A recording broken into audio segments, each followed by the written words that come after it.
Hi guys, welcome to part 2 of this episode, and we were talking about booze and the effects of booze, and I was just Maina was sharing his story, and we'll pick it up where we left, and it was simply talking about his journey as an alcoholic, and now he's come out clean. And I just want to know how you did this.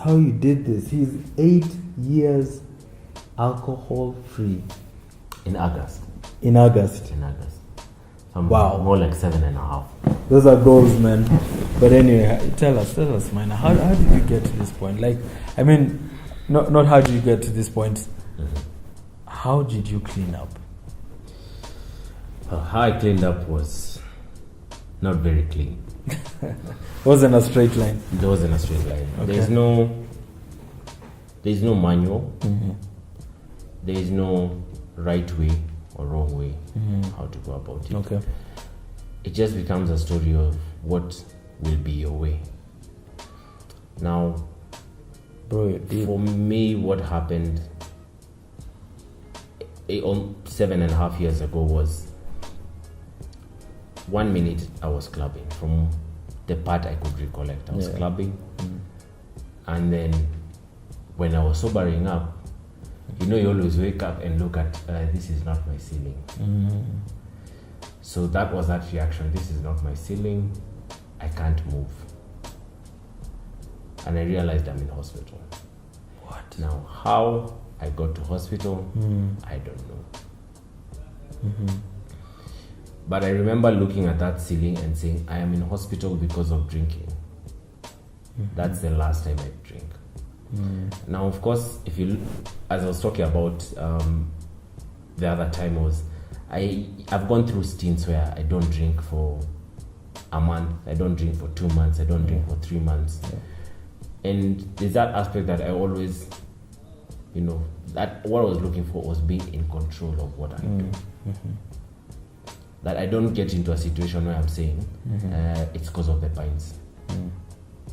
If I went somewhere and I messed up, it was because of the pints. And one of the things did you have too much? Like, how did you land in hospital, bro?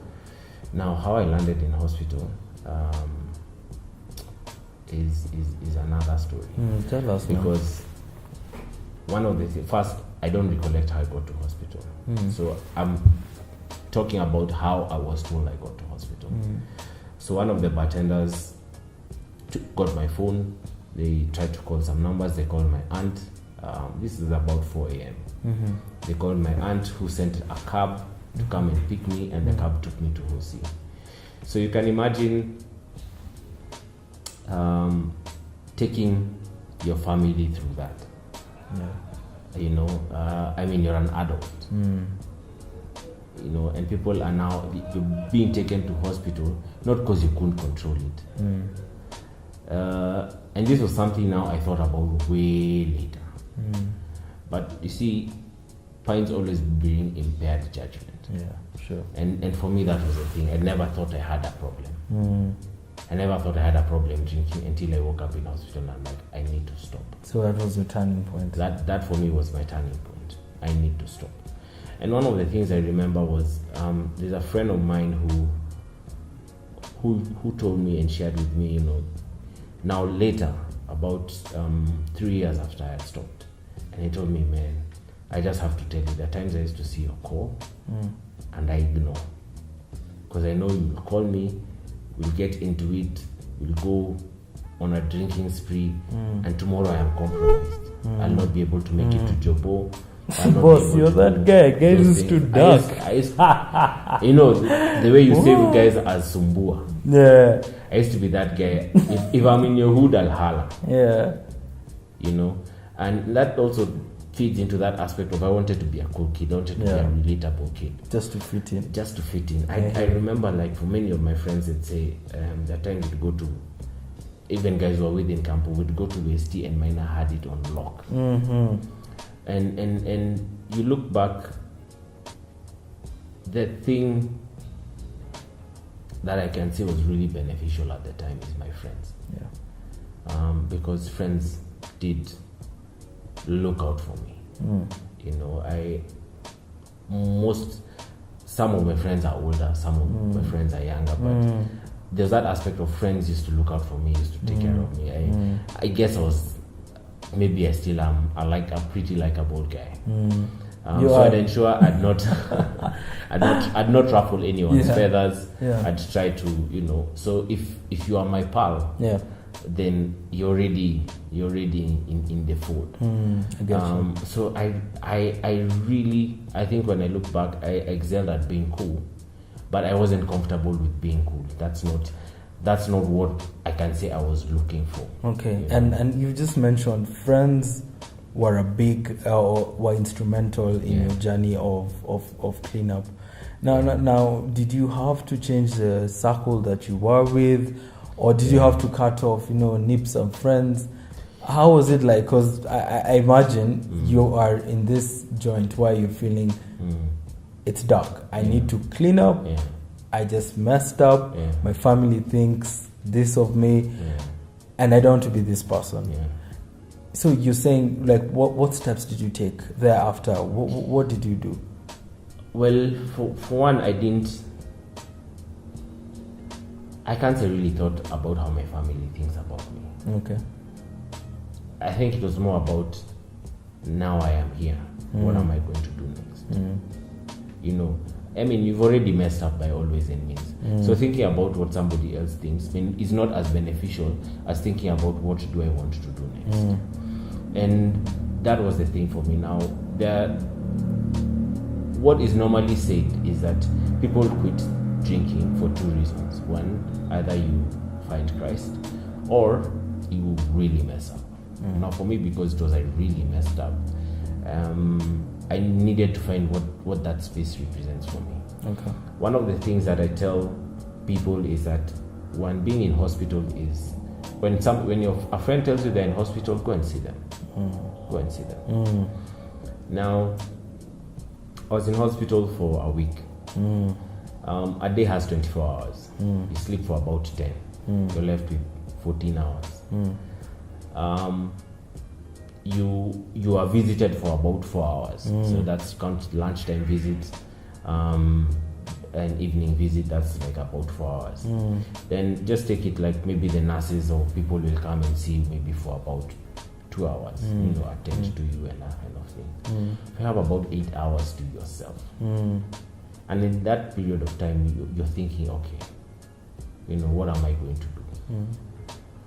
That was what that space represented for me. Now, ending up in hospital was because I had some injuries. So I had some fractures. So I was on mandatory bed rest for 4 months. So it means now we're not only looking at this 1 week, we're also looking at another period of time when you're at home. And I like to be independent. But in this space, I can't be independent. I have to rely on people. And it brought out different aspects of things that I was always ignorant of. In hospital, I could not wash myself. So there was a nurse who would clean me. And it is an uncomfortable space.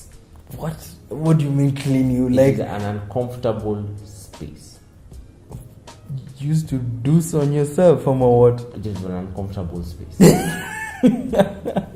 Sorry, I'm kind of making light of it, but like, no, it's fine. I'm cool with it now, but it was an uncomfortable space, because it's not something that I liked. I like to do things for myself. So how did you move on? I mean, the thing is Maina, we're tired of the lame old stories. That proverbial manze min meacha pombe walai kesho walai wase. Because it's always an emotional decision. It's never thought through. And many people don't actually put an action plan because this is a habit. Like every other habit you pick, you have to unlearn, and it's a process. the thing with stopping alcohol or any habit that you're into is you have to find your own turning point. Like I said, I tried to stop a couple of times before. I'd had an accident, but even after the accident, 3 days later, I was catching up. Right? You have to find what is that turning point for yourself. And again, even as you find what is that turning point, you have to interrogate why do I want to stop? And what was your reason? For me, the reason I wanted to stop is I just was not in control of this guy, this cool guy, who I want to be. And I needed to be fully cool on my own terms. Right? The thing I fundamentally believe is that alcohol doesn't change who you are. It just brings out who you are. So you'll find that if I was going to talk to a Chile, I feel like, I can't talk to her without having a drink. Then I'll have that drink to get, as you call it, liquid courage. But it's not giving me courage. It's just helping me to do what I'd already thought that I need to do. Right? So it just brings out some of the things that you want or who you really are.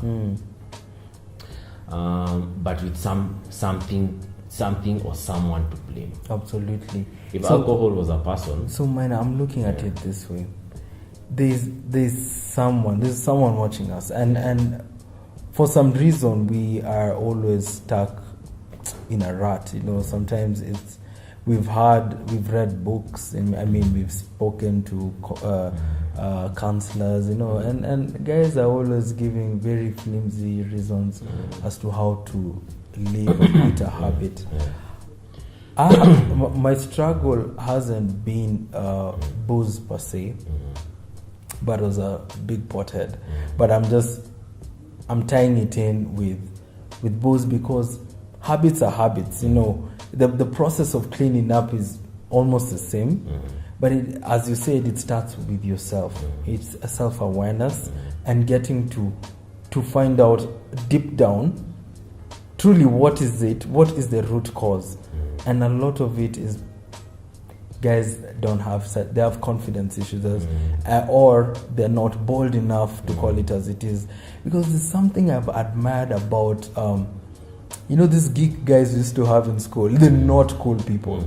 Those guys have actually turned out well. Like I have boss. They were actually socially awkward to chill with, because I was like, what are we talking? Yeah, as in what, but for some reason they were very confident in who they are. Like they were never or hardly swayed by crowds. And for us, just understanding that it starts by nourishing ourselves and our confidence, then we're able to start to work now the exterior. And the exterior is chopping off friends that will actually bring us back to that place, because friends are a huge influence to habits, right? And I've had to actually red tape a lot of friends who got me back into that space. So for you, I don't know, Maina, because I'm trying to understand the practical steps you actually made, and you said that this is what I'm going for, and you ended up on the other side, and you can share with another man. The thing I'd share is in living any habit, and more so let me talk about booze, because that's my story.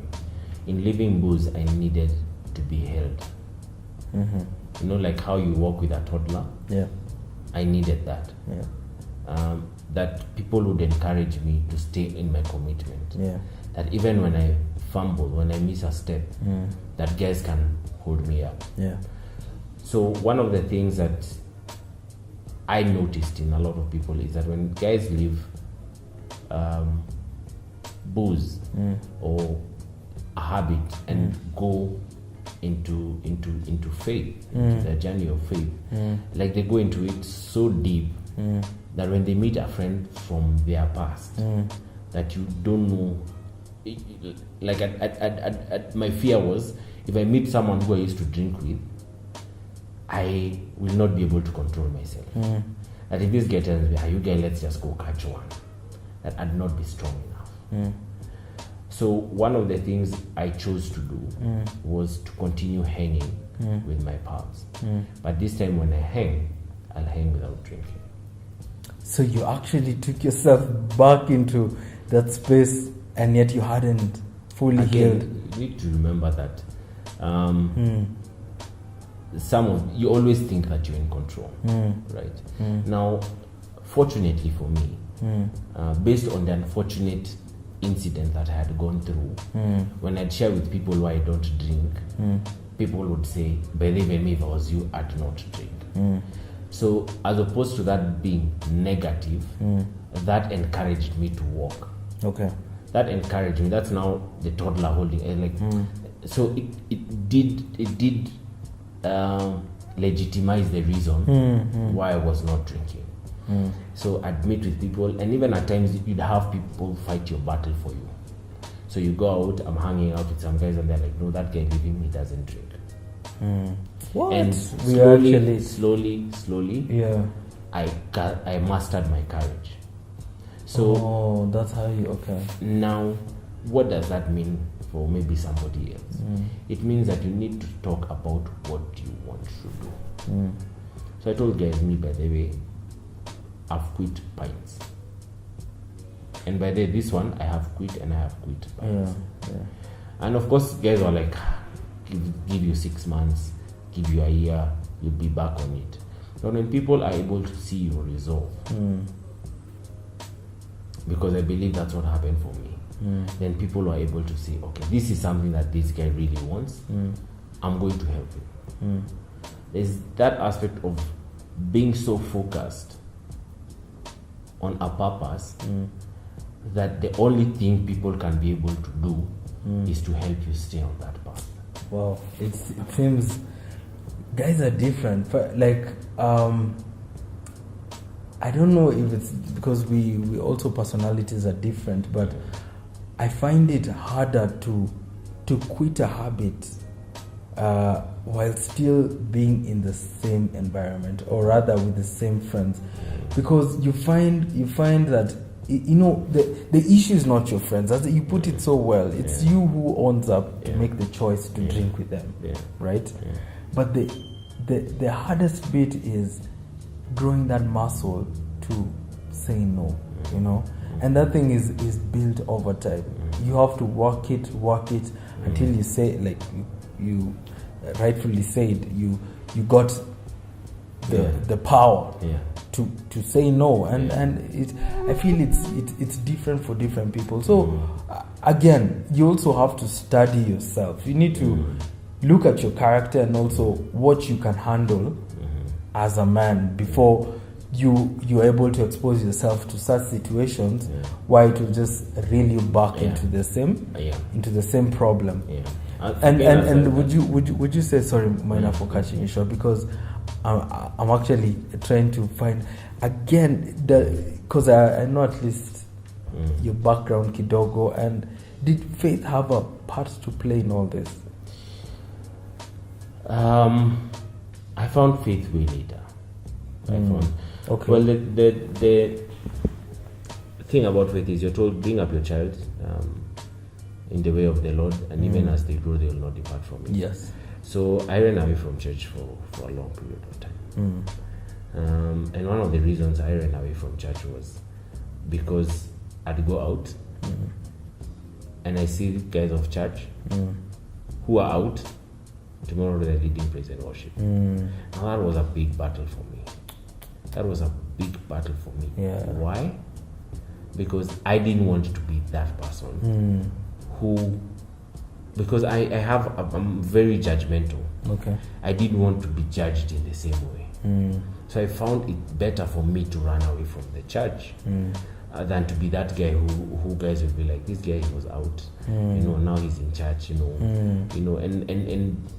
feeling like I'm breaking that credibility. Now, of course, as I've matured in the faith, I have learned that everyone is on their own journey. Absolutely. And it is not in my place to judge somebody else. And of course, because of where you are in faith, you definitely have a perception around that. So faith at the time I stopped did not really have that impact. However, God had an impact in the sense that if I actually made it to hospital, if actually today I can walk based on the injuries that I had, then God had put me on this earth for something different. And what I do every day is to find that purpose that aligns with what God has set me apart to do. And that's a difficult thing, because then when you drink, you always find that it's like you're flirting with death. You know, you get into an accident or you get into compromising situations that I wake up the next morning and I'm like, oh, okay, I'm fine, so we can continue. But when you're alone, you start wondering. There are times you wonder, like, hey, okay, hey, but that accident, from what I'm hearing from guys, it was serious. Yeah, you know, and asking yourself, okay, why am I alive? So you started to dig deeper into purpose. I started to dig deeper into my purpose.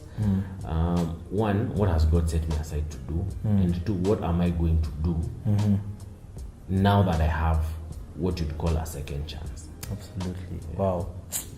Bro, powerful story. Yeah. You know, I just had to bring you to my cozy bench. Yeah. Because it's important for men to understand that they are not alone. Fine, the journey could be different. I mean, everyone's doing their own walk. But the struggle is the same. Yeah. The struggle is the same. And for us at Manenoz, I think our mantra is the journey continues. Yeah. You are not alone. And neither should you walk alone. Yeah. And don't feel that is the place that you're stuck. Yeah. You can always move on a day at a time. So guys, I think we'll be wrapping up. Yeah. Please, share this video. All we're saying is, let real men speak. Yeah. Let guys get a chance to lean into real conversations where we could also get to help another person. So share this video and please check out our page, our YouTube handle, and we're now very vibrant on WhatsApp. That's why we're taking calls and texts and requests. Whatever topic that you feel that we need to discuss, give us a shout. All right. And even as we wrap up, I just want to tell the guys out there, life is not supposed to be done alone. Yeah. I chose my lineup based on the people who came and spoke against me being in hospital. These are the guys who came and they caused for me. You guys, this is where pints have pelekad you. That's how I chose my lineup. Those are the men who are still my boys today.